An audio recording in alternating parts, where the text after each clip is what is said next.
ஆதி என்னும் பராவரையே அன்பான மனோன்மணியே சோதி எனும் பஞ்சகத்தால் சொற்பெரிய கரிமுகனே தினைக்கும் கந்தவளே திருத்துகின்ற குருநாதர்களே 18 சித்தர்களே பண்பான பரமசிவமே ஓதியே ஜோதிடங்கள் உரைப்பதற்கு நாத விந்து வடிவாக நல்ல துணை ஆவியரே. உலகில் உள்ள தமிழ் பேசும் அனைத்து நல் உள்ளங்களுக்கும் மற்றும் ஜோதிட சான்றோர்களுக்கும் மூத்தோர்களுக்கும் ஆர்வலர்களுக்கும் மற்றும் இந்த காணொலியை காணும் உங்களுக்கும் ஆஸ்ட்ரோராஜின் இனிய நல்வணக்கங்கள்.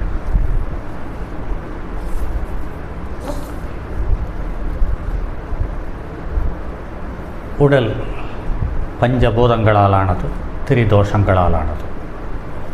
இந்த திரிதோஷங்களும் பஞ்சபூதங்களும் இந்த பிரபஞ்சம் ஒன்றுக்கொன்று நெருங்கிய தொடர்பு கொண்டது. அந்த வகையில் நீர், நிலம், நெருப்பு, காற்று, ஆகாயம் என்ற இந்த பஞ்சபூதங்களையும் இந்த பஞ்சபூதங்களால் உருவான இந்த எஞ்சான் உடல் வாதம், பித்தம், கபம் என்ற இந்த 3 வகையில் இயக்கப்படுகிறது. இதில் ஒன்றுக்கொன்று கூடினாலோ அல்லது குறைந்தாலோ அல்லது 2 கூடி 1 குறைந்தாலோ 1 கூடி 2 அதிகமானாலும் நோயாக உருவெடுக்கிறது. அந்த நோய் ஒவ்வொரு உடல் சார்ந்த உறுப்புகளை பலமான பாதிப்புகளுக்கு உள்ளாக்கி தன்னுடைய இயக்கங்களினுடைய ஏற்ற இறக்கத்தால் மற்ற உறுப்புகளினுடைய இயக்கங்களையும் ஏற்ற இறக்கத்துக்கு தள்ளி ஒரு காலத்தில் அல்லது ஒரு குறிப்பிட்ட காலத்துக்கு பிறகு எல்லா உறுப்புகளும் செயலிழந்து போய் மரணம் என்ற ஒரு நிலையை அடையக்கூடிய தன்மையை தந்து விடுகிறது. அப்படிப்பட்ட இந்த பஞ்சபூதங்களுக்கும் திரிதோஷங்களுக்கும் சம்பந்தப்பட்ட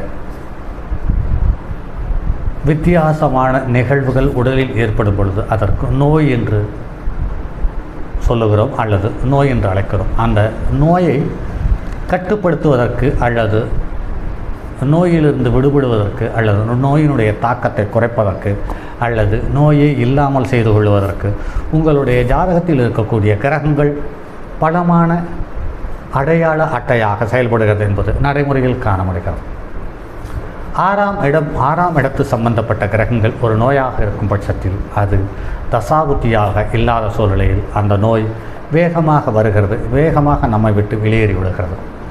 தசாபுத்தியாக வரும் பட்சத்தில் அது நோயாக இருக்கிறது. அது சில காலங்கள் கழித்து அந்த தசாபுத்தி மாறும் பொழுது நம்மை விட்டு விலகிச் சென்று விடுகிறது அல்லது பாதிப்பிலிருந்து நாம் விலகிக் கொள்கிறோம். 8க்குரியவன் 6, 8க்குரியவன் சம்பந்தப்படும் பொழுது அது கொஞ்சம் கொஞ்சமாக வளர்ந்து 8க்குரியவனுடைய சம்பந்தம் வரும் பொழுது 2, 7, 8, 11க்குரியவர்களுடைய சம்பந்தம் பெறும் பொழுது இறப்பை சந்திக்க சொல்லி அழைத்து சென்று விடுகிறது என்பது நடைமுறையில் காண முடிகிறது. அப்படிப்பட்ட சம்பந்தப்பட்ட நோய்கள் மூலிகைகளால் கொஞ்சம் கொஞ்சமாக நிவர்த்தி செய்ய அடையாளப்படுத்தி கண்டுகளித்திருக்கிறார்கள் நம் முன்னோர்கள் சித்தர்கள். உணவுகள் மூலம் அந்த பாதிப்பை குறைத்து அந்த பாதிப்பிலிருந்து வெளிவந்திருக்கிறார்கள் நம் முன்னோர்கள். அதற்கு அடுத்தது சித்த மருந்துகள் என்ற மருந்து வடிவத்தை சித்தர்களும் ரிஷிகளும் நம் முன்னோர்களும் தெளிவாக அடையாளம் காட்டி ஒரு உடலில் உள்ள இந்த உறுப்புகள் இந்த பாதிப்பு ஏற்படும் பொழுது இந்த பாதிப்பிலிருந்து மீண்டு வருவதற்கு மூலிகைகள் இது என்று அடையாளப்படுத்தியிருக்கிறார்கள். நாம் அன்றாட உண்ணும் உணவை மருந்தாக அடையாளம் காட்டியிருக்கிறார்கள்.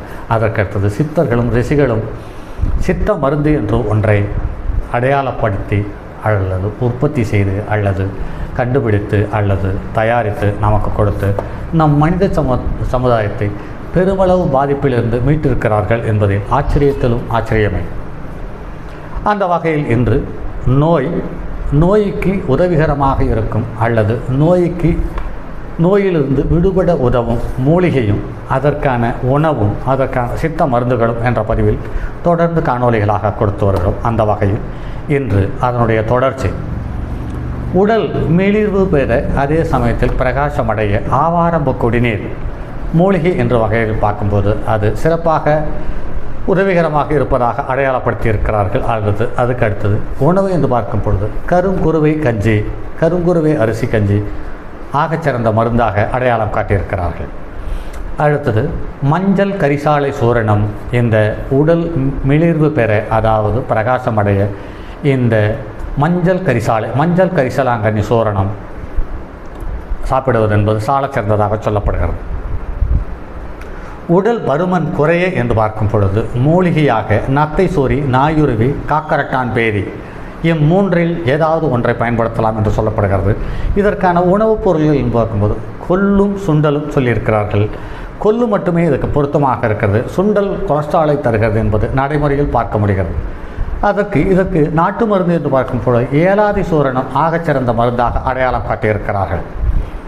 அடுத்து உடலுடைய எதிர்ப்பு சக்தி குறைவு இருப்பதை சமன்படுத்துவதற்காக கீழாநெல்லி சூரணத்தை எடுத்துக்கொள்ளலாம் என்று சொல்லப்பட்டிருக்கிறது.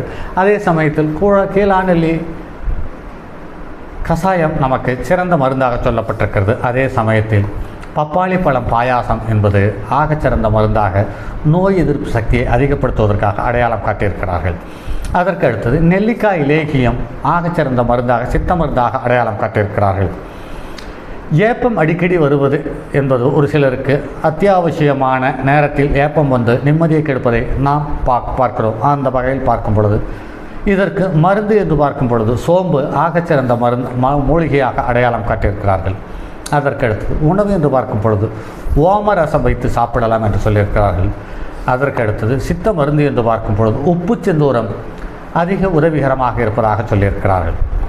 அதுக்கடுத்தது எலி விஷத்தை சாப்பிடுவதோ அல்லது எலி விஷத்தால் பாதிக்கப்பட்டு இருக்கும் பொழுது குப்பை மேனி இலை கஷாயத்தை உள்ளுக்கு கொடுக்கலாம் மூலிகையாக என்று சொல்லியிருக்கிறார்கள்.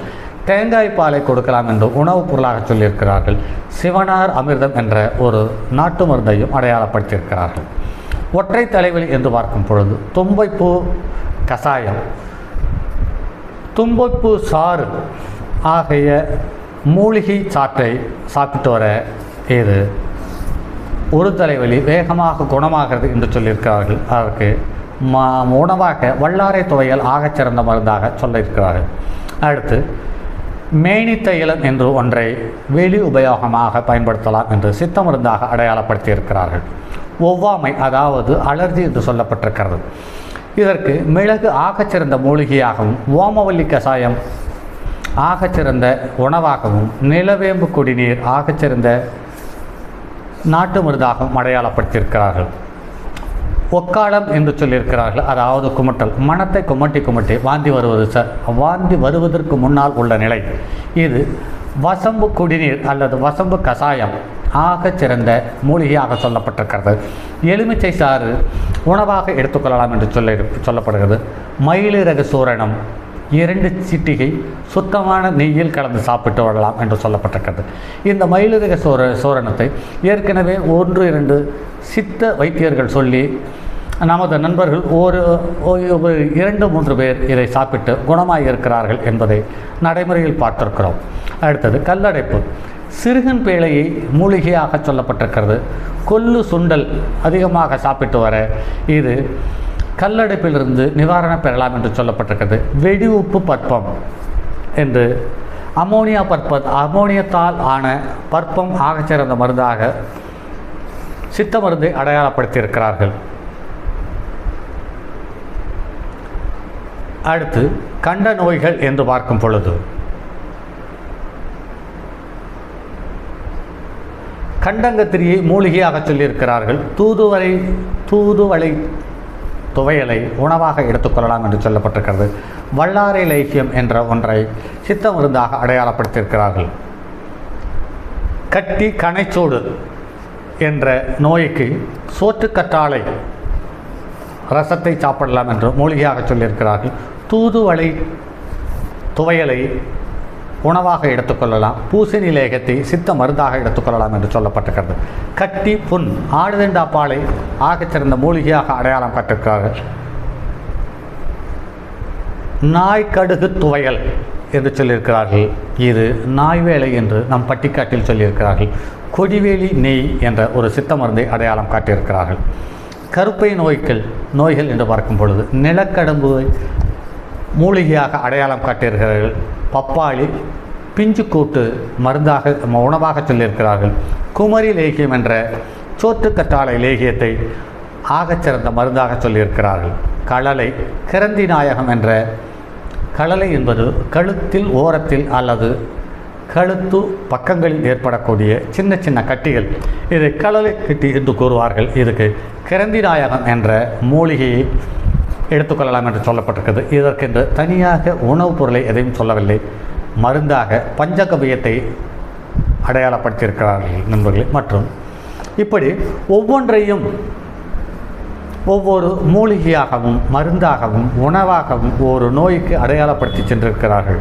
ஆகையால் இதில் நான் கொடுக்கக்கூடிய இந்த நோய்களும் மூலிகைகளும் உணவுகளும் சித்த மருந்துகளும் என்ற தலைப்பில் வரக்கூடிய இந்த பதிவுகளை உங்களால் எத்தனை நண்பர்களுக்கு, எத்தனை உறவுகளுக்கு, எத்தனை பேர்களுக்கு பகிர முடியுமோ அத்தனை பேருக்கு பகிருங்கள். ஏனென்று கேட்டால், இந்த தகவலை காணொளி மூலமாக இதுவரையிலும் எந்த ஒரு விஷயத்தையும் சொல்லதாக கண்ணில் படவில்லை. அதே சமயத்தில் அப்படி சொல்லப்பட்டிருந்தால் அவர் ஒரு ஜோதிடராக இருக்க மாட்டார் என்பதை கருத்தில் கொள்ளலாம். அப்படி மீறி ஜோதிடராக இருந்தாலும் அவர் ஒரு உணவு சார்ந்த விஷயங்களை, மூலிகை சார்ந்த விஷயங்களை, சித்த மருந்து சார்ந்த விஷயங்களை ஒருங்கே ஆர்வமுள்ள ஒரு மனிதனாக இருப்பது நாமத்தான் இருக்க முடியும் என்பதில் அடியேனின் தாழ்மையான கருத்து. ஆகையால் வரக்கூடிய பதிவுகள் அனைத்தும் எதிர்காலத்துக்கு கண்டிப்பாக தேவைப்படக்கூடிய ஒரு அற்புதமான பதிவாக இருக்கும் என்பதில் மாற்று கருத்தில்லை. மறுபடியும் அடுத்தது ஒரு பதிவில் சந்திப்போம். அதுவரை உங்களிடமிருந்து விடைபெறுவது உங்கள் அன்பு நண்பன் எம் ராஜரத்தினம். தங்கமான் மழுவோடேந்தி தன்மதி தலையில் கொண்டோர் மங்கையர் பறிக்கச் சொன்ன மாமொழி ஜோதிடத்தை இங்கு யாம் உரைப்பதற்கோர் இமை என்னும் பிழை வராமல் காக்க செங்கன் மால் மருகன் யானைச்சரன் பதம் காப்பதாமே.